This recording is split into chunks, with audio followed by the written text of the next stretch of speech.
Go into the heart.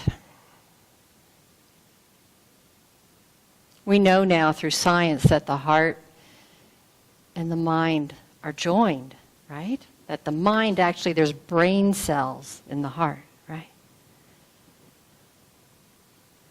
So let's all just, can you hear me? Focus on the heart.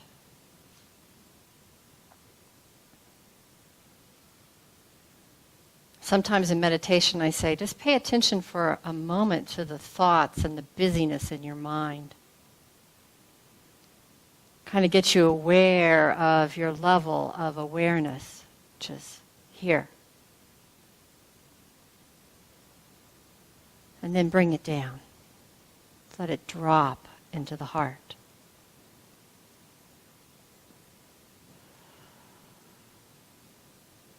So the heart is open. The mind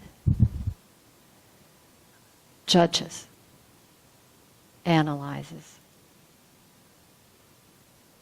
accepts some things and throws some things out, right? But the heart is just open like my arms at the church, right? It's just open. So sometimes when I'm presenting A Course in Miracles, there's an idea in my mind that it might be challenging to hear some of what I have to say. And I kind of want it to be challenging because what I'm here to do is to challenge you, is to kind of push a little bit at the barriers that are keeping you from expanding to the next level. You have the title of my talk, Closing the Gap, which was the last time I talked, and Heidi and I got kind of confused on the titles, and she said it was fulfillment. So I said, well, let's do fulfillment of desire. But closing, that's okay. Closing the gap was exactly about that. It's about bringing you a little bit closer to God, closing that gap, right? And so it's always my intention to just push a little bit, which is why I want you to be in your heart. Because the mind might reject some of what I have to say. So just let the heart be aware of what the mind is doing, what it's thinking, where there might be a little fear as we go through the talk, and just breathe. I'm not going to tell you anything you don't already know. But I might tell you something that scares you a little bit, because I am pushing those barriers. And as we know, when we push through to the next level, things can get a little chaotic for a moment, can't they? We've all had those dark nights of the soul, and then all of a sudden it's like springtime and everything blooms and opens up. One of the things that A Course in Miracles says is that a universal theology is impossible.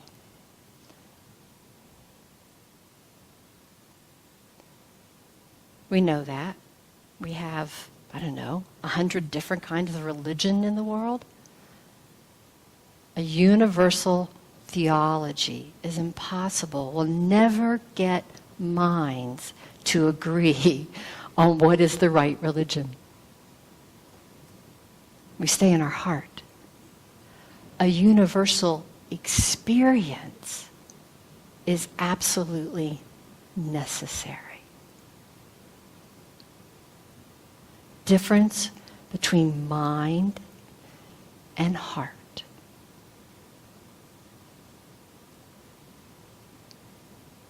In the heart is where the experience of the truth of who we are lies. It's not in our head. So remember, we got brain cells down here. So the mind is here. Universal mind is in our heart center. Yesterday, Heidi, I enjoyed those crystal bowls are amazing. If you guys don't know what they do, they balance the hemispheres of your brain. So as that is coming back and forth, the sound of those. It's like Hemisync or Holosync or Monroe Institute that, I don't know if you guys have done that, that actually balances the two hemispheres of your brain and brings you into a center space. Amazing, lovely crystal bowls. Through the meditation that she was doing was bringing us through the chakras, and she talked about the heart chakra and green. But in our new fifth dimension, the heart chakra is pink. It's transforming to pink. And pink is the color of love, of Christ. I have had the amazing, who Sudie is doesn't quite believe that this has happened to her, but I've had 5 Kundalini awakenings. Absolutely amazing mystical experiences. And one morning I woke up and I was in the middle of all this joy, and I walked in my kitchen and it's filled with pink light. I couldn't see it with my physical eyes. I'm not clairvoyant and see things with my physical eyes. But the spiritual sight could see that. And the love is just pink everywhere. And later on I'm not going to get into this, but I had an encounter with Jesus. And I knew that was him. That pink, beautiful light was the presence of Christ, which is not Jesus, but is every one of us. It is what lies within us. It's what we are. When the reading from the Forgotten Song in A Course in Miracles that Heidi did talked about the Son of God.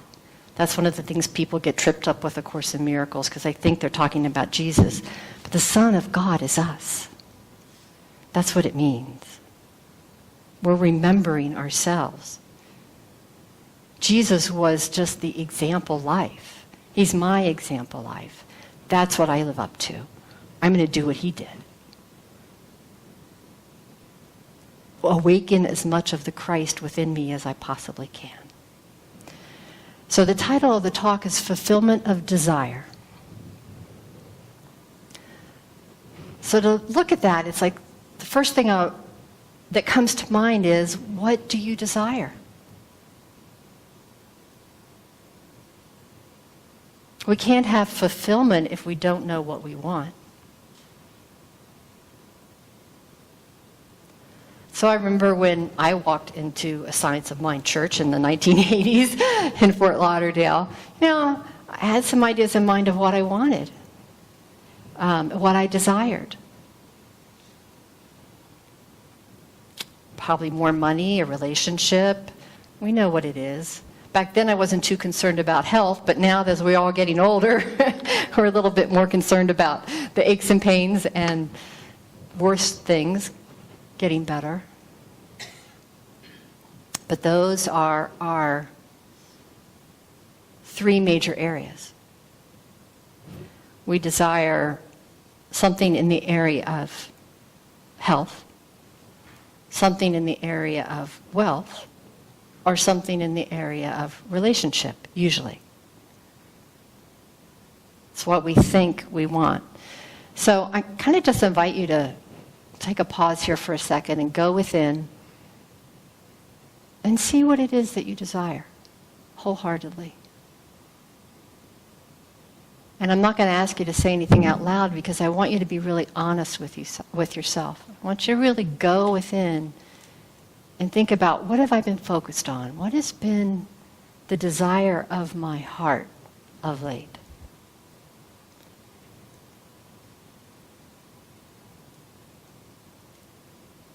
Maybe not even of late, maybe my entire life.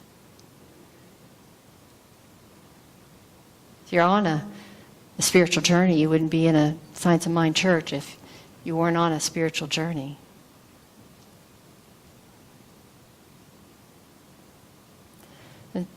It's about manifesting the things in your life that you want, right? Science of Mind, at least initially, when you get here first. It's like we learn how to manifest a parking place and a BMW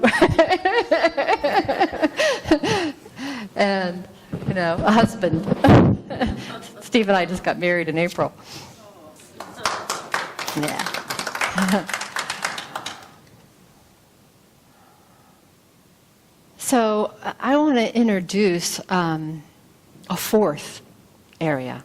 So you have in mind, and whatever it is that came to your mind about what it is that I'm really seeking, that's great. That's perfect.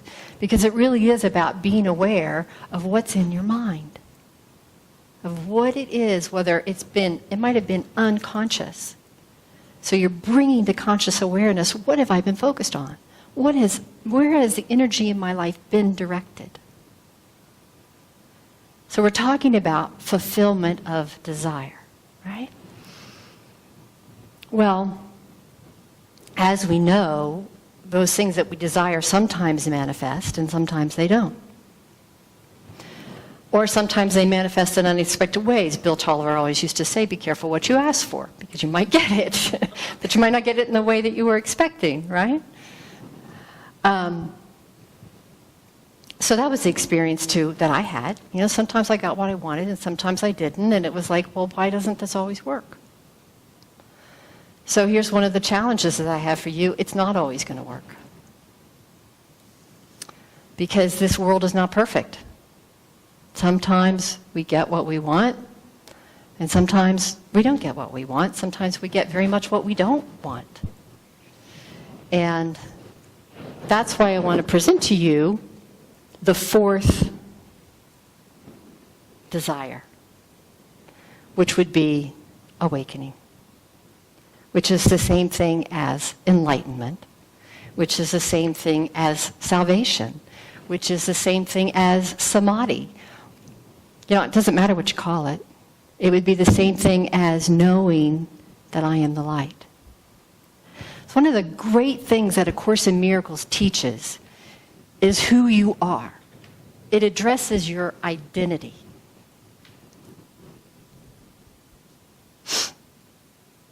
We're going to go into this more in the workshop too.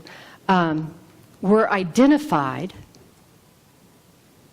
as a physical body. Our focus in our mind is our daily life.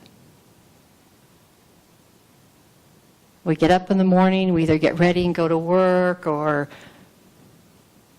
if we're retired and fortunate enough to do that, we decide what we're going to do to play that day, or go about taking care of the house and the garden, or whatever it is that we do, right? And we're all focused externally. We come to church on Sunday and maybe Wednesdays and dip into our spirituality a little bit, and then when things get rough, we get down on our knees. I'm not saying that's bad, that's just life. That's what we do. There's nothing wrong with that. I do that every day. We got a lot of things to take care of back in Sedona that we do every day. What I want to address is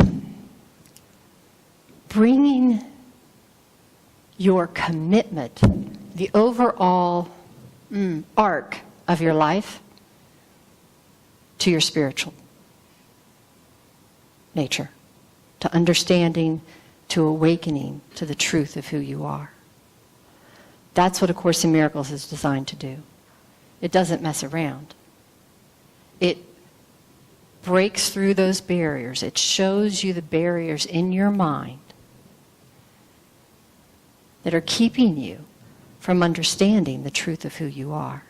We are not these bodies. We are the love and the light that resides in our heart. It's interesting, after all these years studying A Course in Miracles, to be coming back into Science of Mind and Science of Mind churches and understanding mind at a completely different level. Because what we are really is mind, not body. What we are really is mind, not body. Another thing, this is another challenging thing. So fulfillment of desire, right? I will never be able to fulfill always what I desire if it lays in the area of health, wealth, and relationship. We place our value there and think that that is what's going to bring us happiness. But the problem with health, wealth, and relationship is life always changes. External circumstances always change. It's consciousness is fleeting at best. Our minds are always going to the next thing, right? And everything is always changing. But that which you are inside, that light of mind, that awareness, consciousness, mind, is eternal. And that's who you are. So my life has been dedicated to awakening to that truth. Because I was very fearful. I was a scared young woman, and I saw it, and I thought, I don't want to be scared. I don't want to be scared my entire life. I didn't know what I wanted, but I knew I wanted out of fear. And so what I realized, that the only thing that's going to bring true fulfillment, the only thing that can really be fulfilled, is knowing my eternal self. Awakening, enlightenment. That's it. That's the only thing that's certain in this life. And so you might think, well, that's hard. I get really mad at spiritual teachers when they say things like, it's hard, it's a long process, it's a difficult path, and it'll take you 20 years to get there. And I hear prominent speakers say that, right? And enlightenment is the easiest thing that you could ever do. Awakening to who you are is the easiest thing that you could ever do. And why is that? It's because it's who you are. I can't divorce myself from my thumb, right? You can't divorce yourself from the light that you are.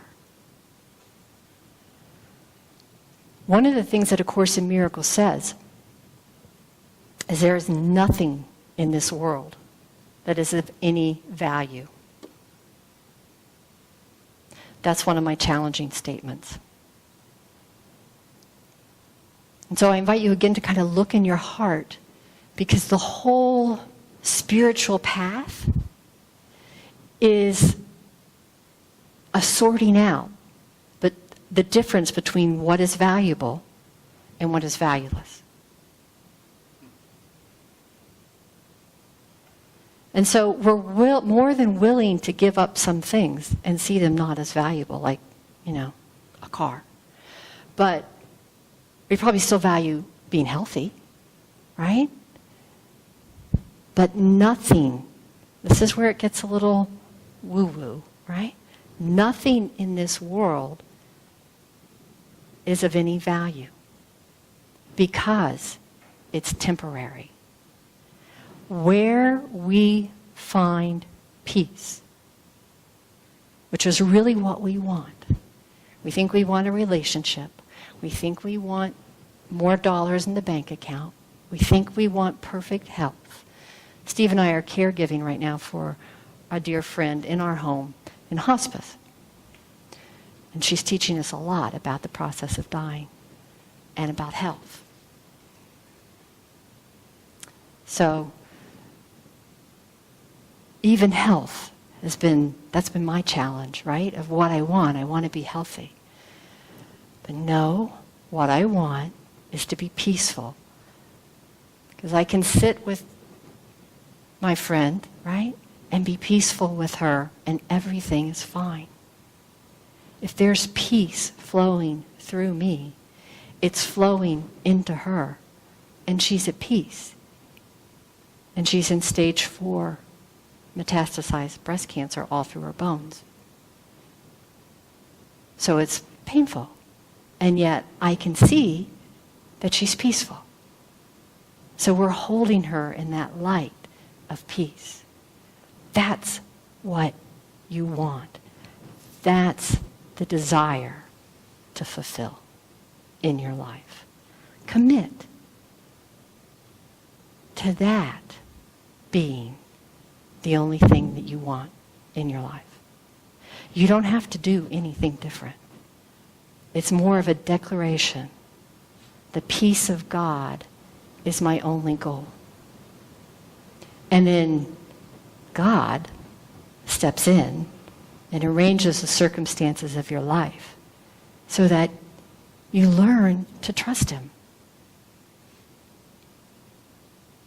It seems like you might be letting things go or having to sacrifice something, but you're not. What happens is love comes in. The heart opens. You experience joy. You have mystical experiences and transcendent moments. So, one of the ways that, the main way, the foundation of the book is forgiveness. But it's not forgiveness how it's defined in the world. It's completely different. And so that's what we're going to talk about at the workshop. That will take us a step further in that understanding of how really our mind is being rearranged. We're going from a focus on an outward life to a focus on an inward life, right? Be still and know that I am God. It's in the stillness. I think I'll leave you with that.